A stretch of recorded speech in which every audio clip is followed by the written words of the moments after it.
سيادة الرئيس، أهلا بسيادتك في بلدكم مصر. ولقد كان لقدست بيقول قداستك الأول يا سيادة الرئيس، أهلا بسيادتك في بلدكم مصر. قداسة البابا يمكن كان ليه بعد نظر في عدم السماح للأقباط بزيارة القدس، وده اللي احنا بنشوفه حاليا في لما أتيح للشعب فرصة التعبير عن رأيه عبر برفضه للتطبيع مع إسرائيل. ما رأي سيادتك؟ دائما وأبدا نقدر حكمة قداسة البابا، ونعرف أنه حريص على القضية الفلسطينية، وحريص على الشعب الفلسطيني، وحريص على أن يرى هذا الشعب يحصل على دولته الفلسطينية المستقلة. ولذلك نحن ما يأخذه من قرارات حكيمة نحن نؤيدها.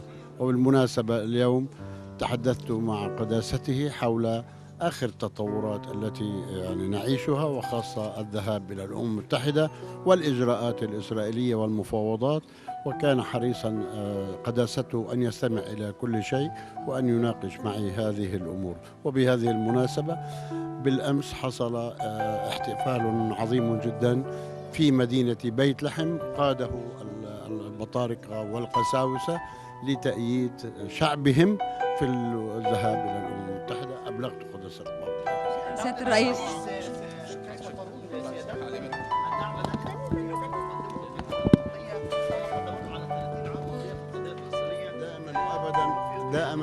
دائما وأبدا الكنيسة القبطية داعمة للقضية الفلسطينية.